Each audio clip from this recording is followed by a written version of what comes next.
Hello Sim Gamers, and welcome to a new series I'm kicking off featuring this lovely gem of a game, Hackmud.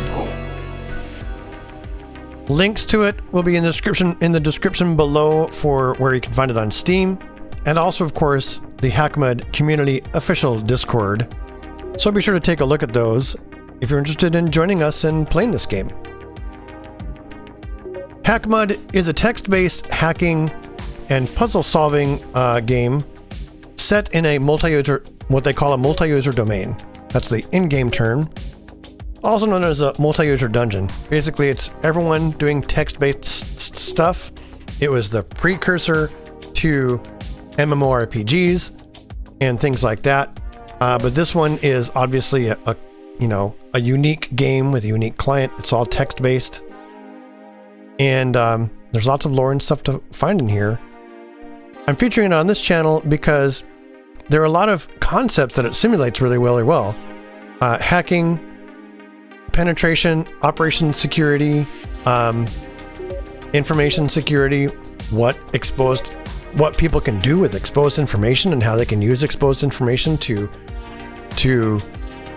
manipulate or find their way into systems. Social engineering, there's a lot of social engineering going on this page right now to try and get me to run some of these commands, which may or may not be potentially dangerous to my client, to my user in game.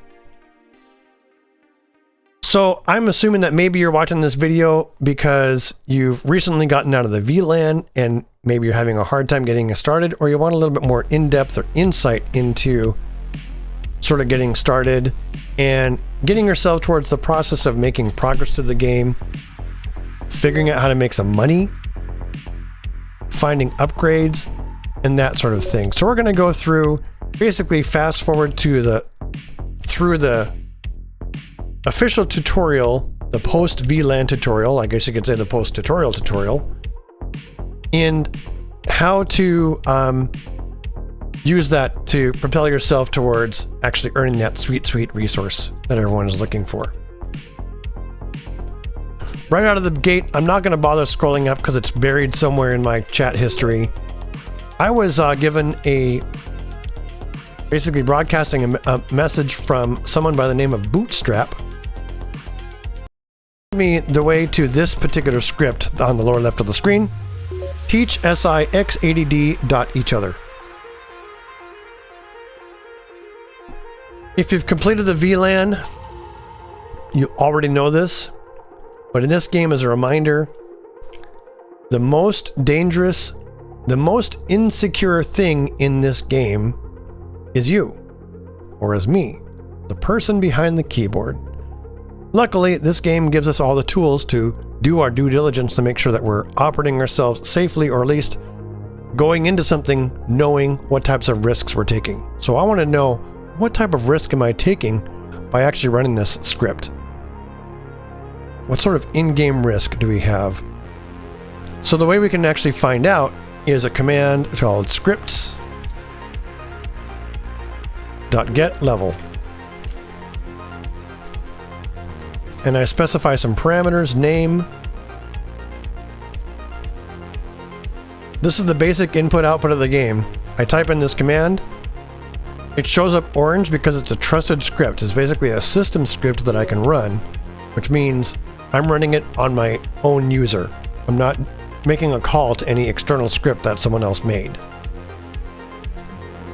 This is a safe way to find out information about this particular script. Now, another one I can run here to get more information is also get access level. And this will tell me that this script it's a full sec script, which means it's perfectly safe to run. The only thing a full sec script is able to do if I run it is collect input and generate an output.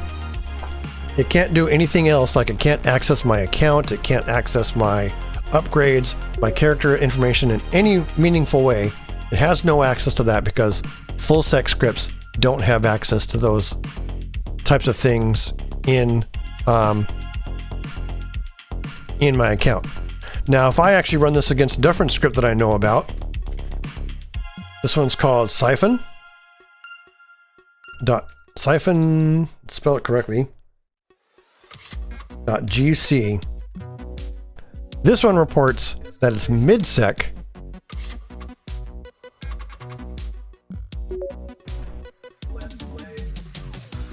Get access level. I got too many periods in here. Once again, I want that siphon .gc. This one just says it's a public script.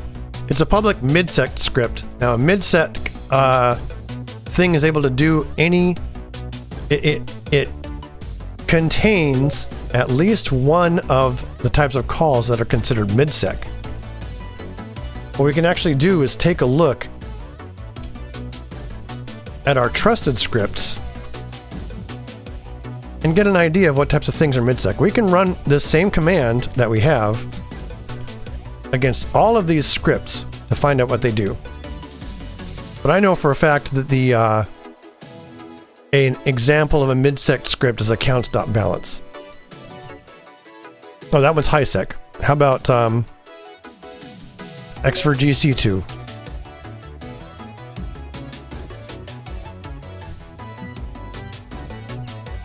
Midsec, yes. So this gives an idea of the types of scripts that can be run in a script that is midsec. When we did our research, we're confident that teach.si is full sec, therefore it's safe to run. So I'm going to go ahead and run that. Now this is giving me an output that's partway through this tutorial, but this is the official Hackmud Post-VLAN tutorial. So I encourage you to run through it. It will eventually get you to a place where you're able to do some fun explorations and really begin feeling like a hacker, like you're actually penetrating a slightly insecure system to get information out of it for your own benefit. So I'm going to actually fast forward to that part of the game. This one is going to lead you to some quests. Some quests that might be happening are things like suborbital airlines.bulletin. Teach SI will eventually lead you to something like this. You might not get suborbital .bulletin, you might get something else. But as you work your way through this quest, it request status. You'll actually get information. You can use this information. For example, this one exposed another quest or another script that is not may or may not be well known, right? And kind of get information out and use that to collect information. But the whole point of Teach SI and these quests is actually to lead you to public scripts. And one such public script worth investigating potentially is WeatherNet. WeatherNet.public gives us some public information. If we call it again a slightly different way, this first call up here was a call without any arguments. The arguments were null. This one is being called with an empty set of arguments. So the difference between passing no arguments or null arguments and an empty set of arguments. And notice that we get slightly different responses here. So I'm actually going to go find one of these that we can easily penetrate and then get back to you in just a moment. All right, here we are. We're back. I found this corporation that we can actually investigate. nationofwales.public.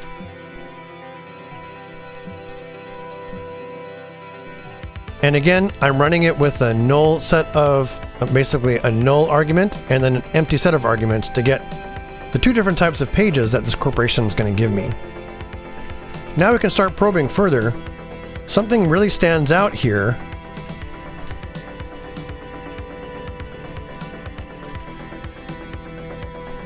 Command directory. It says no password specified, so if I specify a password, well, I get an incorrect password. We can sort of hack away at this, but guessing a password or even brute forcing it with the script would take forever. There's got to be some information somewhere that we can use to figure out what this password is. Let's take a look at the other commands that we have available to us. How about the strategy? Warning, Wales is currently a quarantine zone. Non-citizens are forbidden from entry until the Welsh measles epidemic has been contained. Attempting to enter Wales illegally is grounds for indefinite detention. We are calling this strategy Be the Best, and we will continue to strive to deliver on this promise. So the other page we could take a look at for potentially some information was the blog. And this gives us a whole bunch of information to look through. We can sort of take a skim to see if we see anything that stands out. Register for the holiday party. Profits are down. All buildings must be evacuated. Profits are up. So sound system is for sale. Something up with data researcher. Lizzie Regna of Project Vi for Russ. Talking about the cancellation of the project. So at the first glance, I'm not seeing much here as much of a help. But I can tell you that between these two calls, the information you're looking for the password is available. So I'm going to leave that as a little bit of a puzzle for you to solve. Maybe I'll spoil it in a future video, but for now, that's going to be a puzzle for you to solve. And in a moment, we'll actually have found the password and gained entry into another corporate system. So stick around. All right, we're back. I found context.public suits my needs. Running this thing twice. Once again, we get the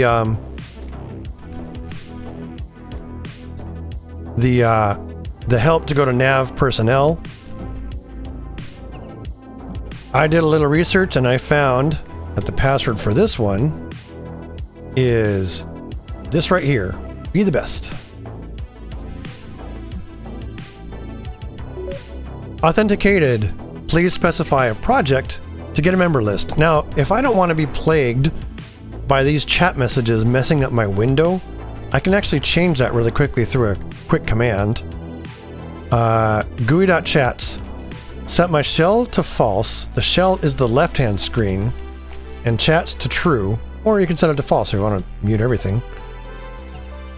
And that means any chat that comes up is still going to happen over here on this chat window, but not over here, which means this window will now only provide outputs to any script that I run, not random outputs coming into chat channels that I happen to be in.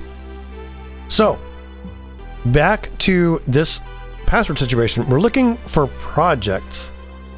We don't know of where any projects are just yet. Let's take a look at the updates. So this is a page similar to the previous one over at what was it, Tyrell that we ran? I can't remember. And we're taking a skim through. Profits up, gardening bot for sale, report all breaks for employees, register for the holiday party, Welsh measles testing, gardening bot, employees must report all breaks. A new end conference room tool has been completed. Look for World Ender in your mailbox. Take your clone to workday. Feral bunny bat attacks have been reported. Here we go. M. Poppins of Project Ragnaroks.sh. So now we have, let's do this again. It says specify a project. Well, if we specify this project, what do we get out of it? We get a couple of access points that we might be able to attack. Now, I know from experience those are not the kind of access points we're looking for, so I'm going to put in a couple of different types of projects. Here we go. This is more like it. These access points are all NPC dead accounts. And this is where we find the information on how to get those. All of these say TTL, which means that they're going to have a lot of locks to get through. It's pretty good puzzle to work on. You can work your way through a bunch of locks, but I'm going to keep on trying some different projects to see if I can't find something a little bit easier to work on. Oh, here we go. Perfect. We got some juniors here. If you find things that are junior without any other descriptor, that means they have no locks whatsoever. So we're going to crack those guys really quick and see what happens. In order to do this, just like in the VLAN tutorial, we need our kernel hardline.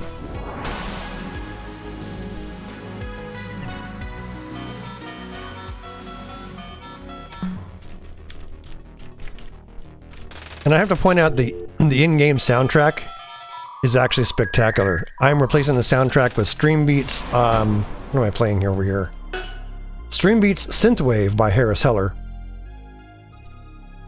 Because the in-game soundtrack is licensed music. But it's really, really good. I play with it on all the time. Okay, we got a couple of these guys to connect to. So if I connect to this one, it says we're connected, but nothing else happened. What happens if we run it with our empty set of parameters? Warning, BinMat security shell inactive, intelligence defense system offline, lock unlocked, connection terminated, and we received 50,000 GC from Anonymous Jr. We just got paid. This is how these NPCs work. If you are able to crack and access them, then they will immediately basically pay out to you. I'm trying to get this guy to unscramble enough that I can use it. When you run the script again, the corruption will move. And we now have this letter to fill in. Once again, run it with an empty set of parameters. And we're through. Now this Weaver up here also looks interesting. Weavers tend to have script space as rewards and might not have very many locks. This one is locked by an easy 35. Let's see if we can't get through that really quick. Remember from the VLAN tutorial, this easy set of locks, they're all related. Okay, now it's asking for a digit. If we put in a digit, it says that is not a number, so we know we need a number. I guess we can start counting up from 0 and see if we get anywhere. There's only so many digits that exist. There we go. We've successfully been able to easily crack our way into a loot bot. And we've earned 160,000 GC in the making. Scripts dot oh wait. Our system is uninitiated, so we can't receive any scripts, but these NPCs that we've cracked, especially this Weaver, definitely had some scripts as a reward. Once I get myself built up to 1 million credits, I'll be able to initiate and go to the next level. But this at least gives you an introduction on how to penetrate your way into corporations. Again, I left a little bit of a hint on the screen, but didn't directly spoil what's going on. Before I get out of here, I do want to show another way of finding all these public scripts. And that is with the scripts, basically the scripts command. We have trust, which will show us all the trust scripts that are available. We have scripts full sec, get access level, and get level. Those get access level and get level are our tools to determine the safety of a particular script. And then we have full sec, high sec, low sec, mid sec, null, and null sec, which are different security levels. At first, we're only going to be interested in the in the full sec scripts. And here's how this works. You get this full page of these things called sectors. Public scripts that exist in the game exist in a sector. In order to get access to those scripts and learn what they are, we have to access the sectors to do that. So we have to specify and join a sector to see the list of the scripts in that sector. Joining is a chat feature, so we're going to join this. You always look for this top sector, whatever it is. That's where the most recent activity has been happening. So any corporate public scripts that have recently shifted we'll go into what shifting is in another video, will appear in that top sector. So we're going to go ahead and join that sector. And then it says for scripts.fullsec, specify the sector to scan it. So scripts.fullsec sector data lambda 4. And here we have it. We have all the scripts that are public available to us that are in this sector. I can run any of these scripts knowing full well, being confident that they're full sec, because this command only returns full sec scripts. Now, if I did the same thing for scripts.midsec,